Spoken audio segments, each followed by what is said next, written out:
မပြောဘူးဘာပြောလဲနင်တို့ငါ့လိုဖြစ်ချင်ငါ့လိုကျင့်လို့ပဲပြောတယ်မလားကျမတို့ပြန်ခိုင်းတာလေမြတ်စွာဘုရားတော့ထဲကျင့်တာ6နှစ်တိကျင့်ခဲ့တယ်သူမိမတက်ကျင့်တာလားသူအမေတက်ကျင့်တာလား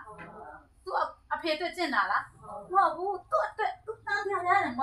တန်းပြမလဲချင်တော့ဒီတန်းပြနဲ့ကြွချင်လို့သူကိုယ်တိုင်ကျင့်ကြခဲ့တာအဲ့ဒါကျမတို့ပြန်ခိုင်းတယ်နင်တို့ငါ့လိုဖြစ်ချင်ငါ့လိုကျင့်လို့ပဲပြောတာကျမတို့ပြန်ခိုင်းတာလေသူကဲလားကျမတို့တော့ကျင့်နိုင်လားမကျင့်နိုင်ဘူးဒါဆံပဲရောက်မှာလားငါရဲပဲရောက်မှာလေနော်ဆိုတော့ကျမတို့ပြန်ကျင့်ခိုင်းတာဆိုတော့သူတောင်မှမကျင့်နိုင်တာနော်ကျမတို့ပြန်ကျင့်ခိုင်းဖုန်းကြီးတွေကျင့်နိုင်တယ်ကိုကရလားမရဘူးကိုနိုင်ကျင့်ရမှာလေ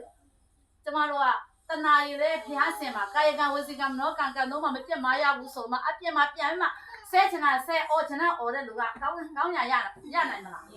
မရဘူးလေဒါဆိုကျမတို့ဘာသာလိုက်စားတာဘာအကျိုးရှိဟာမမရှိငါရဲရောက်မဲ့သူကြိုက်တယ်လို့နေပေါ့မဟုတ်ပါဘူးသတင်းကောင်းပြောပြမှာပါမြတ်စွာဘုရားရဲ့ပြောတဲ့စကားလုံးတွေကအများကြီးလာတယ်ကျမအားကြိုက်တယ်စကားလုံးလေးရှိသူကပြောတယ်စပယ်တဲ့လေးယုံနဲ့အပွင့်ရံနဲ့တငုံကြံမှာသေးလေပန်ချင်းသူမျိုးနဲ့နောက်ကောင်းပြီးခဲ့လေနော်ဘာပြောချင်လဲသိလားဟာသိပဲဘယ်သူသိလဲစပယ်တဲ့လေးယုံအပွင့်ရံကိုကြားဘူးလားစပယ်တဲ့လေးယုံအပွင့်ရံကိုတငုံကြံမှာသေးတယ်ပန်ချင်းသူမျိုးနဲ့နောက်ကောင်းပြီးခဲ့လေနော်ပြောချင်စပါး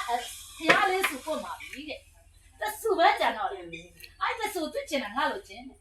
ကကုတုံဂေါနာကုံကထဖဂေါရမလေးစုပို့မှာတဆူပဲကြံတော့တယ်အဲ့တဆူကိုသူကျင်ငါလို့ကျင်လို့ပြောတာသူကအာမမခံဘူးငါ့ကိုကိုယ်ကွယ်နေတော့ငါအုပ်ချုပ်တဲ့နိုင်ငံမှာနေရမယ်လို့တခါမှမပြောငါ့ကိုကိုယ်ကနတ်ပြပို့မယ်လို့တခါမှမ